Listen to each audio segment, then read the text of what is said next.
Hi everyone, I am here in our early childhood classroom and I just wanted to take the time and the space since of course everything is empty here at JCC. Not all the classes are, but in our early childhood it is. But I just wanted to take a moment to talk to you a little bit about the Diversity, Equity, Belonging, and Inclusion project that you have due. You turned in already that you recognize what your topic is, but I wanted to kind of give you a heads up. I know this is only week 4, but going into week 6, you will have due 2 resources for this project, for the research portion of the project.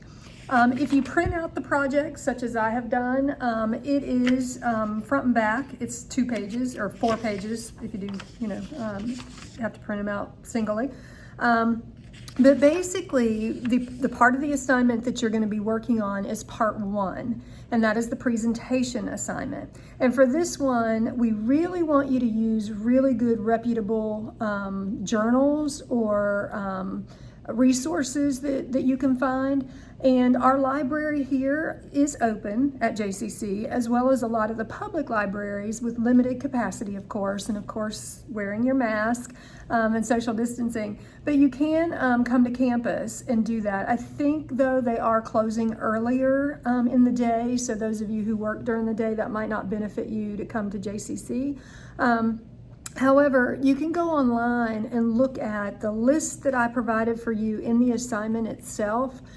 Should kind of help guide you as to what we're looking for.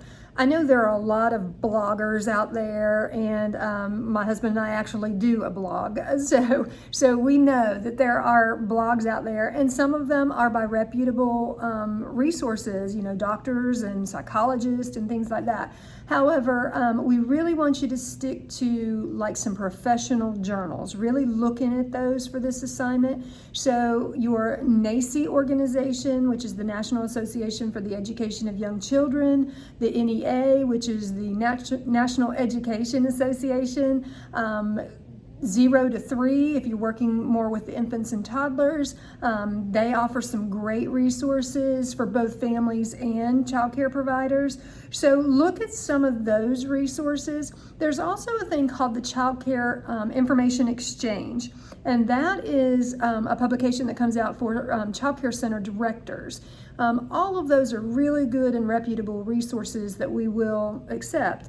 They're not real wordy and documentary type thing, I know, trying to do a professional journal and find something that's reputable, if you have to go to like a doctor's article that they wrote or something like that in some pediatric journal, they can be really hard to understand and read. That's not what I'm asking you to do. I want you to keep it as simple as you can to make sure that you understand the concept that's being addressed in your topic, but also make sure you get something reputable. That's what you've got to turn in for that first checkpoint. The checkpoints are actually listed on the 3rd page of the assignment itself. So checkpoint 1 you did in week 3, checkpoint 2 you'll do in week 6, and it just says that you're going to find a minimum of 2 quality resources on the diversity topic that was assigned to you, and that you're going to provide some information about that particular resource for me, and you're also going to make sure that you do a brief outline of what that resource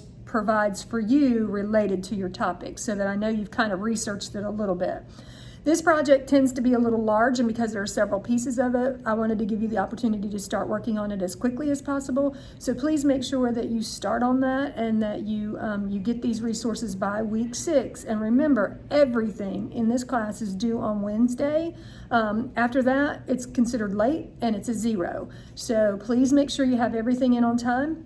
If you run into a snag or a problem, message me, or even contact our people in our LRC, the Learning Resource Center, our library.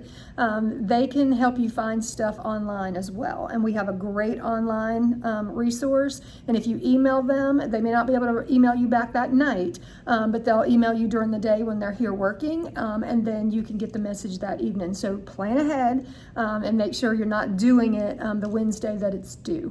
That's why I wanted to mention it in week 4, so that you're prepared and you're ready. Hope you're having a great week, and I will talk to you soon. Bye.